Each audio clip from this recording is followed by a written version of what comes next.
Orang itu menjadi kikir itu karena nganggap hidup itu lama dan uang itu penting. Kalau zaman Nabi itu sederhana kalau melihat hidup. Pernah suatu saat Nabi itu punya jatah makan karena Nabi itu hidupnya juga pas-pasan. Jadi Nabi itu unik. Beliau di satu sisi kaya raya, bisa ngurmat Abu Hurairah, Ammar, Suhaib. Ashabu Sufa itu dirawat Nabi semua. Itu kan kaya, bisa merawat sekian orang. Tapi di sisi yang lain untuk pribadinya beliau miskin. Dan nggak bisa makan hari itu. Tapi di saat yang sama bisa merawat ahlus. Jadi keliru kalau orang hanya cerita Nabi itu miskin, untuk makan dirinya aja susah. Itu keliru. Kelirunya kalau tidak diteruskan, tapi Nabi mampu menghidupi ahlis.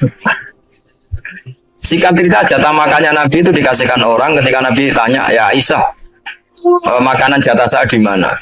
Oh ya Rasulullah, tadi ada orang minta tak kasihkan, maka makanan itu habis. Apa kata Nabi? Kamu salah Aisyah. Yang kamu kasihkan itu justru yang masih. Ya, yang kamu kasihkan itu justru yang masih. Sehingga Nabi menganggap, makanya Nabi terus ngendikan, ya kalau mukhatabnya lelaki ya kira-kira begini. Wa hal laka min malika illa ma akalta fa afnaita wa labista fa ablaita. Terus tanya wa tasaddaqta fa abqaita.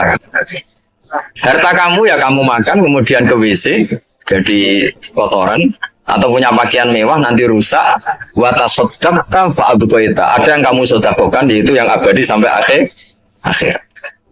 Sehingga banyak pengusaha yang mencintai saya setelah tak ajari hadis itu, misalnya punya uang 1 miliar karena dia spekulan atau pedagang rawan bangkrut, disedekahkan ke masjid 50 juta, yaitu yang abadi. Jadi kalau suatu saat bangkrut, dia masih punya uang 50 juta di akhirat. Jadi Nabi itu mengajari sedekah itu apa? Ya sedekah itu pengabadian uang. Kalau kita kan enggak, bilang sedekah itu nguras uang. Itu pikirannya setan, dan pikirannya orang Islam. Itu cara berpikir setan, bukan cara berpikir rumah tangga. Sehingga Sayyid Ali Zainal Abidin itu kalau ada orang minta, kemudian beliau ngasih, itu beliau bilang gini, marhaban biman hamala zati ilal akhirah. Matur nuwun nggih jenengan sing beto sangu kula ndak. Jadi dianggap teller saja. Orang yang minta uang beliau itu dianggap tukang nyatet bank ini. Karena sudah ditabungkan. Ya sudah. Kalau kita kan enggak, wah pengemis tuh ganggu gini-gini. Kecuali pengemis profesi ya mungkin kita agak-agak enak. Pada zaman akhir ada pengemis apa? Profesi. Jadi repot. Terima kasih yang telah menonton video ini. Semoga bermanfaat.